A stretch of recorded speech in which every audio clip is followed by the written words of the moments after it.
Well, hello and welcome to another episode of Shed Talks. Thank you so much for joining today. Really excited to welcome into the shed, and coming from his shed, a converted shed in Lincolnshire, former England rugby player and director now of Wingman Limited, Rory Underwood MBE. Rory needs no introduction. He is England's record-breaking try scorer. He has scored 49 tries for England, 1 try for the British Lions, been on 2 British Lions tours and 85 caps for England. So really excited to hear what Rory's got to share about teamwork, about leadership and about performance. Before we do, one quick favour, thank you to all those that have subscribed to this channel. Subscriptions really matter. They help us to get a dedicated URL for the channel. YouTube has rules. So please just take 1 second if you could, click on the subscribe button. We've got some great other Shed Talks coming up in the next few weeks. Please do click subscribe. It will really help us. I'll leave you 1 second just to do that before we head over and hear from Rory Underwood MBE. Thank you very much. Welcome to the shed, Rory Underwood MBE. Great to see you. Afternoon, Francis. How are you? Very well, thank you. Rory, I think last time we met, we were both doing some consultancy work many years ago for an aerospace company. And that's right. And you were the keynote speaker talking to the leadership and management team about the importance of teamwork, and from your experience on Lions tours and in the RAF and what have you. That was when we were all allowed in a room together, shaking hands and connecting and what have you. Now here we are. How are you finding it all? It's interesting because I work from home anyway. So Right. My bed is my office. So this is in the front garden of our house in the private driveway in a small little village in Lincolnshire.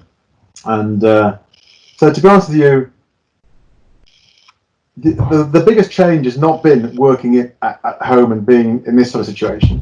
The two biggest changes have been the element of on your own. And so most people work on this, but I had 3 other staff in the office on a regular basis. So I'd always have 3 or 4 of us in the office all the time. But obviously, very minimal delivery. So obviously, no social distancing. Most of our training type development work has all come to a grinding halt and been put on hold until we start coming out the side. So from being busy being ready for delivery, there was a whole sort of mindset shift towards, right, okay, I'm not delivering, I've got to save my business. So what have I got to do to try and save my business? And I'll think about the world post-pandemic. But it's, so in some ways it's not been any different to what I've before, but in other ways the working practices of the people I work with, that's changed. And so it's all Zoom, and who had ever heard of Zoom? Absolutely, Big adjustments that we're all used to and getting used to now. So tell us a bit more about Wingman. You set up Wingman 11 years ago, I believe you were saying. So a quick synopsis of Wingman Limited. Yeah, so I left a previous company that I set up with a few of my colleagues from the military, and I set off on my own to set Wingman up. And probably my main goal was to try and get my head around how to get across to businesses, business leaders, business teams, the whole context of understanding how teams work within a business context. What I've always found is that people tend to think of teamwork as just a thing on its own. It's just teamwork, but then we just do the business stuff. And that's the important bit. And it is important. But, virtually every business I've been into, when I've gone into an organization, whether it's, 10, 15, 20 people or 150, 200 people, and you see how people work in departments, never mind cross-departmental. And I've been into successful businesses where they are not working at the optimum they could possibly be cross-functionally. People sort of think just because we're successful, there must be good teams, and that is so far from the case. And so my whole mantra has been how to get that across, because when people think about teamwork, people think, let's go to the pub and get drunk, and let's go out and do some yachting, and that'll be build a raft, something, and all that sort of stuff, which has a place. I mean, I've done all that sort of stuff, and it does work. But the real challenge was it was always perceived as just this bit here, which didn't tie into the business stuff. And of course, what I'm trying to do is combine the two things together. And so what Wingman does is partly one side is the whole development and training of people and managers to get their whole skill set and understand the behaviours that are important towards how they try and promote, high performance teams, etc. Sure. But also the other side of it is how do you get into an organisation, and how do you get the organisation to get all those things brought together so that the organisation works at an optimum efficiency and effectiveness. And that's the biggest problem, because a lot of businesses that start really small, and I've come across this so many times, people that start, I started with a business of 4 people in a back room or in a garage or over a shop, a fish and chip shop, and whatever. And then I remember one day I turned around and suddenly I thought, God, I've got 50 people working for me now. What happened there? And then I looked around the next day and there was like 150 people working for me. With probably the same old processes, the same old systems in place, and the same old approaches. Exactly, because you're involved. You just get so involved with it. It's just like your kids. You don't think your kids change, but you see a great aunt who comes, hasn't seen a kid for 1 year. They go, "Oh my God, they've grown up so big, have they?" Because you have so much in it. You just go with the flow. And of course, if you've got to recognise the stages you go through as a business. As you grow bigger, you get more people. The more people, you remember when you had 3, 4 people in your business, you can make a decision like that. Okay, what's agile? Okay, we'll do that then. Great. Then you get 14 people. Oh, flipping out, we can't get 40 people in the room. Okay, well, can you tell them and you tell them? And then it never quite gets right. You get 40 people in the room, never mind 400 people. And then that whole complexity of the number of people. Add on to that, the bigger you get, then the different departments you have. That's where the cross-functional challenges have. So the analogy I would use in the flying context is that if you can take that complexity and those numbers and those management levels, they all bring drag. They all bring drag factors. I mean, I speak to business people all the time and say, when I say, do you get drag in businesses because of the way it doesn't work efficiently? And they go, yeah, I get that. They get the word drag. So how do you overcome the drag? So how do you overcome complexity? How do you overcome the scale of numbers and all the management levels to be able to free that up? So if you can free up the drag, it means you can fly faster. So the terminology is, do you want to fly higher and faster with less effort? And there's the metaphor for it. Great. And there's a fantastic Rudyard Kipling quote that I've noticed that you guys coin as well. The strength of the individual is the team, and the strength of the team is the individual. Fantastic quote. In terms of COVID and the impact that's having on teamwork and remote teams now currently, and people used to being in rooms together, firing off each other, now suddenly remotely, as we say, on Zoom calls and Teams calls, etc. What impact do you think COVID's having on team dynamics and performance, and what tips, hints would you give leaders out there that are managing that? Yeah, and it is having impact because that whole quote becomes exacerbated by the whole situation, because you are individuals spread all over the country. Sure. Of which the majority of the time, whereas when you're in a place of work, you tend to be able to see and have those group discussions on a much more regular basis. And then, I like to claim, say it's a Rudyard Kipling. It comes from, I was watching the Jungle Book, the recent one with John Favreau, the director, the CGI version, which is a fantastic film. Really enjoyed it. And it was the mantra from the wolves and the pack, and theirs was the strength of the wolf is the pack, and the strength of the pack is the wolf. And it really resonated with me massively that they recognised the whole context of the pack. You can be individual, be very strong, but when you're away from the pack, you're one individual in amongst the jungle. And so the strength of the pack. But the pack is only as good as the strength of the individuals coming together for that pack. And so, it's a real challenge at the moment with this. I think there's a lot of talk, a variety of, things talk about well-being and health and various other things. I'm a big believer. I'm a big believer that we are tribal stroke pack animals as human beings. We are very much social animals. Absolutely. We tend to want to. There are some people who like to be loners, and I get that, but we tend to like to have that pack mentality. And so the desire to have that constant interaction is very strong in us. Yeah, so at least people can remain connected. At least teams can, to some extent, you can have regular team meetings. I know you were talking earlier about your 11 o'clock calls with the team just to get everyone together. And otherwise, it becomes so formalised. Everybody just has just to talk business. And I've got 3 ladies working in the office, and they're all got kids. One of them's married, and they're at home. And so we said, look, 11 o'clock every day, we'll just get a Teams call up, and let's just chat for half an hour. And it could be about, it doesn't have to be our business, it could be anything, about the kids, the schooling, the problems with this, whatever, all the issues. It's just about nothing, just to talk about stuff. So it just feels as if you're just catching that sort of general, not gossip, but chit chat in an office. The human side of it all. Yeah.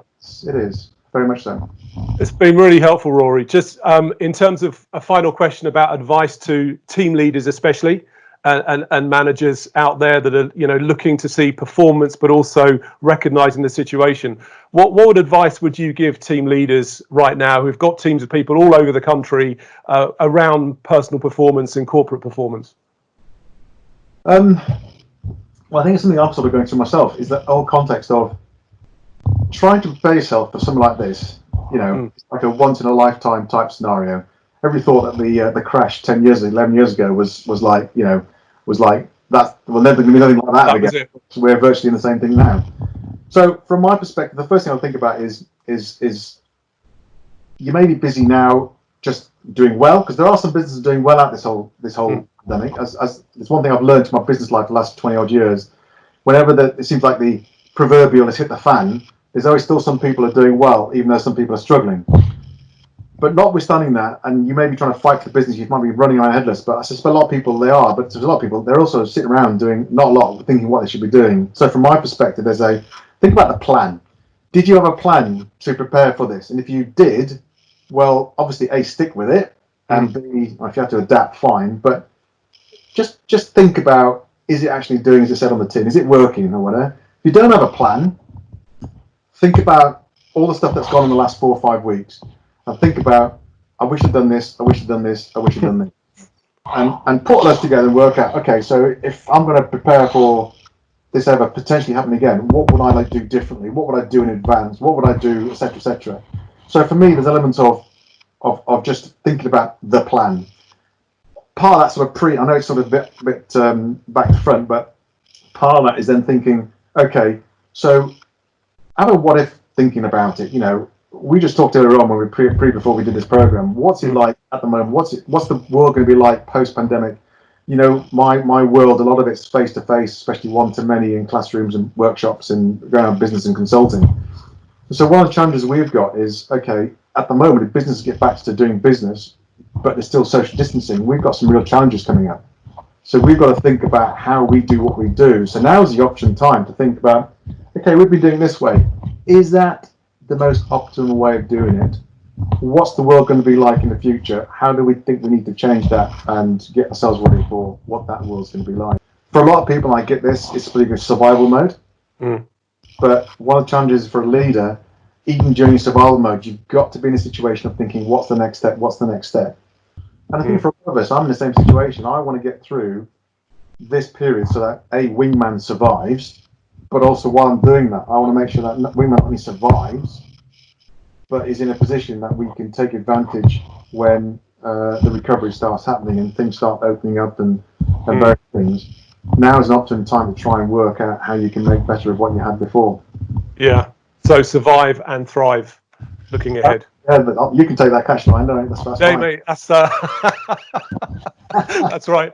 License that one. No, it's all really good. Rory, it's been a fantastic time. I've got one final cheeky question, if you don't mind. So just to let you know, the highlight of my rugby career was playing for Stourbridge Colts under-18s on a Saturday afternoon when Wade Dooley was playing for Preston Grasshoppers on the pitch near us. That's the highlight for the biggest moment for me. Must have been a man mountain to you because he's huge. He was huge, yeah. We saw him in the bar afterwards, and all us kids were just like, I can't believe Wade was there with his brother. They both played, and had a pint in the bar afterwards. Fantastic. That was when rugby, pre the professional days, when you were all, you know, pilots and solicitors, etc. Yeah. But the question is, Rory, what's the best moment? What's the highlight of your rugby career? First, I tell you, this is the hardest question because I've got so many. I mean, I bet. And I don't mean that, you know, big heavy, but you know, getting your first cap, getting your first try, first Six Nations or Five Nations in those days, first Grand Slam, second Grand Slam, third Grand Slam, and a really weird one is I played in a World Cup final, and there's been I can't remember 8 World Cup finals, possibly 9, but 8. So there's only a limited number of people who have played in a World Cup final, and I've played in very small club, isn't it? It's a very small club. Now, it is a highlight, but it's also a low light because we lost the game, which is always, you know, no one remembers the runner-up. But it still was a highlight to get to the World Cup final and play, and it's something that I'm very proud of. Obviously, very disappointing on the day that we didn't quite perform on the day to beat Australia. And obviously, playing for the Lions, for me, is the highest accolade for anybody playing in the UK shores. And to score a try for the Lions. And yeah, I scored a try in the second test in New Zealand. So and we won the series. But that's the one. We won a series in 89 in Australia. Beat Australia 2-1. So I mean, each of those are fantastic memories for me. Is there one that on top of the other?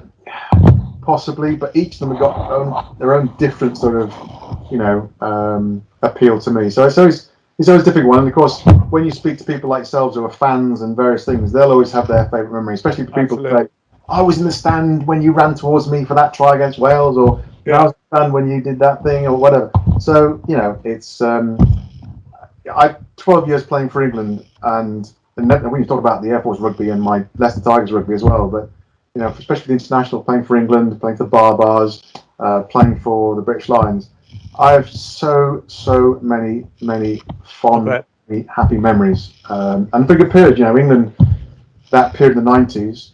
Yeah, two back-to-back Grand Slams. It was a real season, wasn't it? It was a fantastic team. 5 years, a World Cup final. It was a good period, that Will Carling year. It was a good time. Brilliant. Well, Rory, could talk for hours, but it's been an absolute pleasure. Thanks so much for your time. Thanks for the input there around performance and leadership. I'm sure we'll speak again, and I'm sure everybody watching this has gained real benefit from it. So thanks very much. Appreciate it. Thank you very much. Thanks, Rory. Cheers. Bye-bye.